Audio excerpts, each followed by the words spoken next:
utshani bokufulela buka bungakanani la abantu bakhona bafundile. Yabo thina ngapha siyakuhluphekela.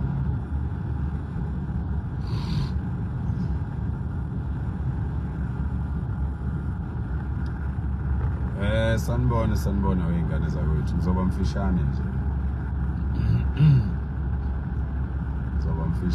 Bafethu.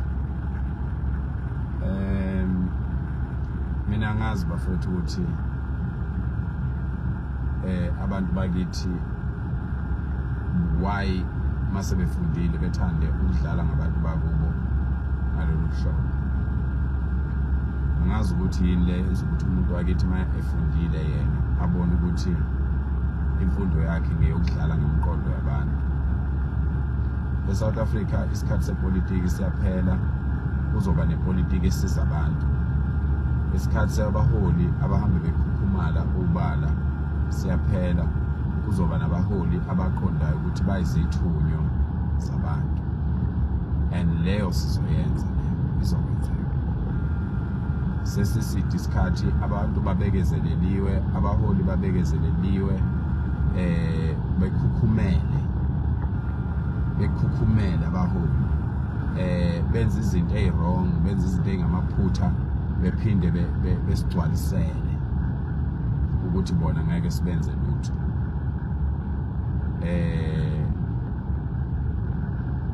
Asizukuncenga muntu manje, asizukona lutho kodwa sizukuncenga muntu. Yabona lento kaMbuyiseni Dlozi, okokuqala nje uMbuyiseni Dlozi have been in power for more than 10 years. uMbuyiseni Dlozi wangena kupolitiki indaba yabantu bokufika ivele isiyinkinga. Wangena ebuholini obuphezulu ezweni indaba yabantu bokufika ivele iyinkinga. Ayikho into akayenza. Mina ngicela ningikhombise into eyodwa uMbuyiseni Dlozi ngaphandle kwama benefits awathola eParliament. Ningikhombise into eyodwa akayenza. Eyodwa nje eyenziwa uMbuyiseni Dlozi ngaphandle kokuthi babe mmelene noBaba uZuma nje bethukana noBaba uZuma eParliament kwaze kwayovala. Manje ngoba useyi-political reject, usecabanga ukuthi angacontrol i-narrative yase South Africa. Why umuntu one-PhD acabange kancane kanje?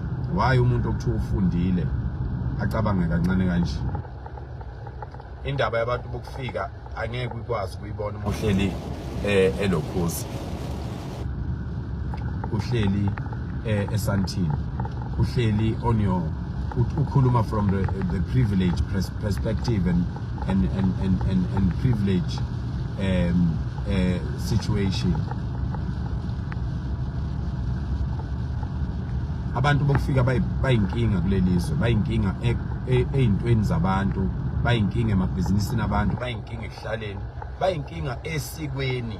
Isiko lizokonakala, isiko, amasiko ethu nemikhuba yethu nezinto zethu zizokonakala ngenxa yalaba abantu, ngoba lezi ingane ezizalwa ngamaSomali ziwazala einganeni zakwaZulu. Ngelinye ilanga leyo ngane yokhula mhlawumbe ikhulele esigodini esishoda ngabantu, igcine leyo ngane ibekwa iba induna, igcine leyo ngane ibekwa ibe yikhansela. Asikwazi ukuba nento enjalo. Thina amaZulu njengoba nisibona sikwazile ukuhlala isikhathi eside kangaka, sihlela sihlelekile, siyisizwe, ingoba enye izinto esiyiqaphela kakhulu amasiko ethu nemikhuba yethu nokugcina okungokwethu kubalekile sigcine kukuthini. Abanye bafunde kakhulu bathi hayi indaba yesiko isidala nani. That's why endaweni zenu men can't even stand up and fight for your own provinces. And we promised ukuthi we will help everyone. Noma abanye beyikhulumela ukuthanda kwabo, but we know ukuthi kukhona abantu abahlupheke ngempela kulezo ndawo abadinga usizo. Mina angi-understand bafowethu ukuthi angi-understand ukuthi umuntu ofundile okuthi ufundile ngihlale ngobuza lo mbuzo ukuthi bafundelani laba bantu, bafundelani laba bantu, yini abayifundelayo, babulele ingqondo zabantu. Namanje njengoba ngikhuluma la live khona abakhuluma okunye ingqondo ifile, zifile dead, they can't even think. Yabo, people can't even listen to make sense of out of into show umuntu. They can't listen. People were killed, they were brainwashed. Imqondo ayikho imqondo kubani. Ngisho ungakhuluma into enomqondo, people can't even hear because the politics has brainwashed people. The first thing people want to do is to defend a leader. That's the first thing. It doesn't matter whether he makes sense or he doesn't make sense, whether the person is poor or not poor, or they are working or not working.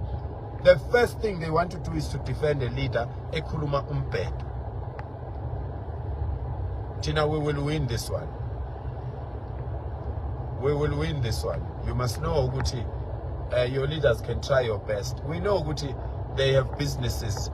With the taxpayers' money that they were getting from Parliament, they went and established businesses, Kulamazo, and that's why they are forced by those governments to defend